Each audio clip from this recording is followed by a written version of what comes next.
देख रहे हैं अब तक न्यूज चैनल।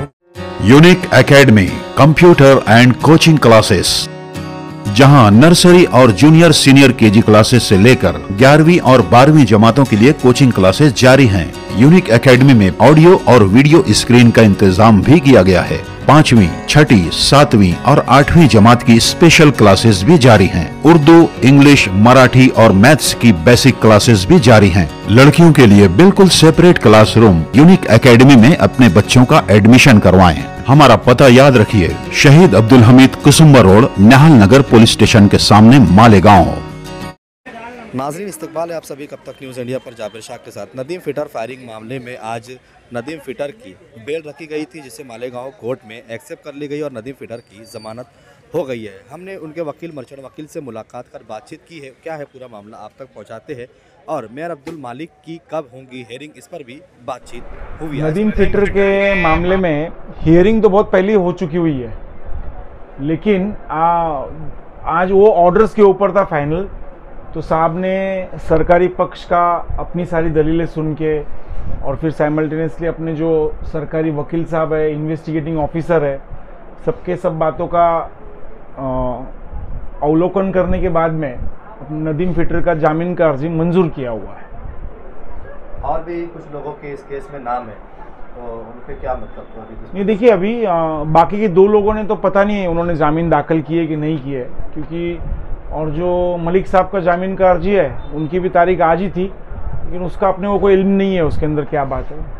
और जो बाकी के आरोपी हैं तो उनके वकील दूसरे हैं क्या? जी हाँ, ब्याह चिंते, हाँ, उनके वकील सब अलग है। कोर्ट को क्या बताया कोर्ट ने जामीन दी? ये देखिए, मेन जो ऑर्डर आया हुआ है सामने, उसके अंदर जो अपन ने सारी दलीलें रखी थी, तो उसमें से जो अहम दलील जो थी, तो साहब ने उसके अंदर ऐसा दिया हुआ है, क्योंकि जो पुलिस का जो जवाब था उसके अंदर ऐसा लिखा था कि हम लोग बहुत जल्द चार्जशीट दाखिल करने वाले हैं।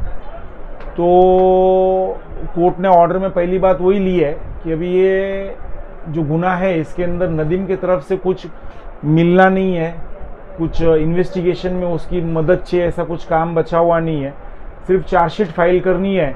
तो चार्जशीट फाइल करने के लिए उसको जेल के अंदर रख के कोई मतलब नहीं बनता है। तो ये एक अहम मुद्दे के ऊपर जामीन मंजूर की है। अपन ने इसके अंदर 6 से 7 बड़े बड़े ऑनरेबल सुप्रीम कोर्ट के, ऑनरेबल मुंबई हाई कोर्ट के जजमेंट्स दिए थे अपन ने।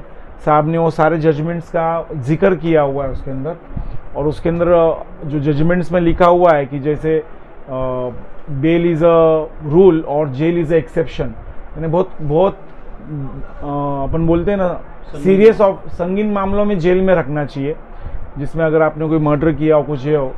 तो ये एक इम्पॉर्टेंट पॉइंट कोर्ट ने डिस्कस किया हुआ है अपने बेल एप्लीकेशन के ऑर्डर के अंदर। और दूसरा, इन्वेस्टिगेशन में नदीम को सारे अपन बोलते हैं कोऑपरेशन देने के लिए आदेश दिया हुआ है, सहयोग देना, पासपोर्ट जमा करने बोला हुआ है, हाजिरी लगाए हुए हैं और कोऑपरेशन देने के लिए बोला हुआ है सारी बातों का। सर, बहुत सारे केस में देखने में आता है कि हम आर्गुमेंट का हवाला तो देते हैं, कानून भी कहता है कि बेल राइट्स है, अधिकार है, जी, जेल नहीं। लेकिन बहुत सारे केसेस में जहाँ बेल राइट्स भी रहता है, अधिकार रहता है, लेकिन फिर भी बेल नहीं होता। बोलो। उसके अंदर ऐसा है कि ये कोर्ट को डिस्क्रिप्शन दिया गया है बेल देना या नहीं देना। केस लॉ तो बहुत आ रहे हैं कि ज़्यादा वक्त तक आरोपी को अंदर रखना नहीं है, ऐसे बहुत केस लॉ आ रहे हैं। लेकिन वो कहता है कि supreme court Bombay high court है। अभी नॉर्मली जो Bombay high court, supreme court के जो न्याय निवाड़े हैं, तो वो लोअर कोर्ट में फॉलो करने को होना, ऐसी ये अलिखित बात है। बहुत से केस लॉ ऐसे आते हैं। लेकिन भाई ऐसा है कि अपन पूछ नहीं सकते साहब को कि भाई तुमने ये क्यों डिस्कस नहीं किए, तुमने वो क्यों नहीं किए। अभी हम जब अपील में जाते हैं एक ऑर्डर के खिलाफ, तो फिर हम साहब को बोलते हैं तो ये सब हमने बातें बताई, ये हमने केस लॉ दिया, ये क्यों लोअर कोर्ट ने डिस्कस किया नहीं, ऐसा हम बताते। मेन बात तो एक ही है, हर केस का फैक्ट अलग होता है, हर केस के सेक्शंस अलग होते हैं, हर केस के अंदर, हर गुनाह के अंदर गुनाह करने की जो ये उन्होंने प्लानिंग प्लॉटिंग की रहती वो अलग होती। तो ये एक कोई ऐसा कोई जैकेट फार्मूला नहीं है कि गुनाह करो जेल में मत रखो, जामीन पे छोड़ दो, ऐसा नहीं होता। हर एक सेक्शंस क्या है, कितना उसने इसके पहले उसका हिस्ट्री क्या है, तो सब बातों का ध्यान रख के फिर ऑनरेबल कोर्ट ऑर्डर्स पास करते हैं ना। और कितना सहभाग है आरोपी का, ये भी कोर्ट देखती है। अगर कुछ उसके खिलाफ एविडेंस ही नहीं रहा, कुछ भी नहीं रहा, उसका सहभाग जो उन्होंने अभी ये किए नहीं, आयो ने बताया नहीं, तो फिर उसका फायदा आरोपी को मिलके उसका ये हो जाता, बेल की ऑर्डर हो जाती।